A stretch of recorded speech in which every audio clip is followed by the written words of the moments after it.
depression. When people hear, remember to take care of your mental health, they think that everyone else is, and that's not at all accurate. You know, for me, I'm trying to learn still to make sure that I stay okay. I have some sort of anxiety, depression, something that's changed my whole life. I thought I was going mentally insane.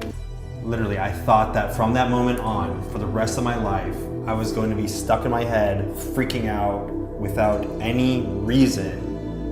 And I thought I would be the only one that would know what I was really experiencing. If I walk in here with a broken arm and sit down here, you know... I say, oh, you're probably sore, there you are, what a shame. Whereas I think people are more than able to, you know, masquerade and they can be going through who knows what. My mom sat me down when I was probably 18.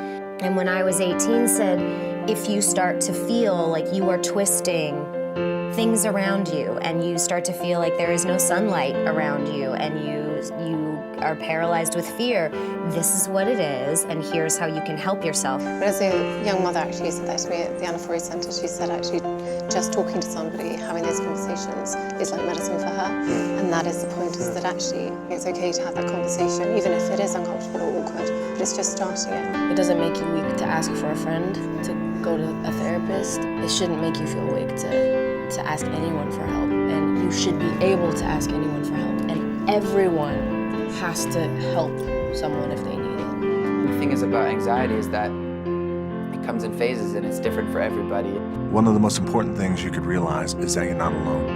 You're not the first to go through it. You're not going to be the last to go through it. And oftentimes it happens. You feel like you're alone and you feel like it's only you and you're in your bubble. Normal. Everyone experiences a version of anxiety or worry in their lives. And maybe we go through it in a different or more intense way for longer periods of time. But it's not, there's nothing wrong with you. To be a sensitive person that cares a lot, that takes things in a deep way is actually part of what makes you amazing and is one of the greatest gifts of life, is that you think a lot and you feel a lot, you feel deeply. You know, starting that conversation, you don't have to make it super serious right away. You know, you say, how are you feeling? Like, are you okay? That's what you say, are you okay? Ask somebody. That's what they, you know, and yeah, I'm good.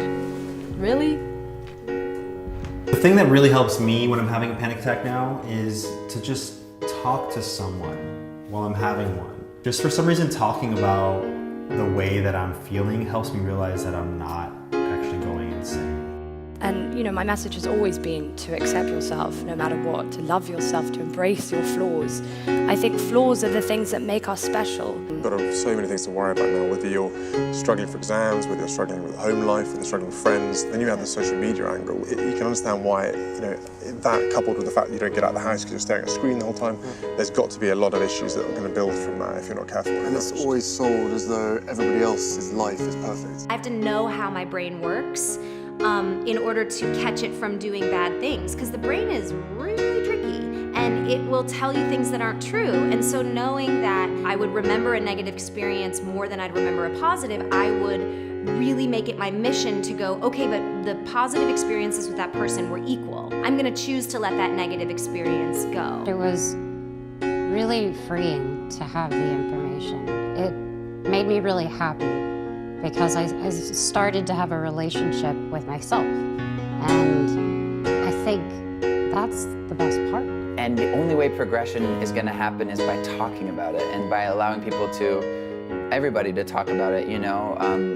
It just becomes more of a normal thing, and hopefully in 10 years from now, nobody is really worried about it. And hopefully 10 years from now, we have better ways of dealing with it because people talk about it and they don't suppress it. To help, I knew that there were all of these ways, like talking to a friend, finding a therapist, talking to a psychiatrist or a psychologist, and just knowing that changed everything for me. Let's say that it's been taboo, and let's say that we don't speak about it up until more recently, or haven't done.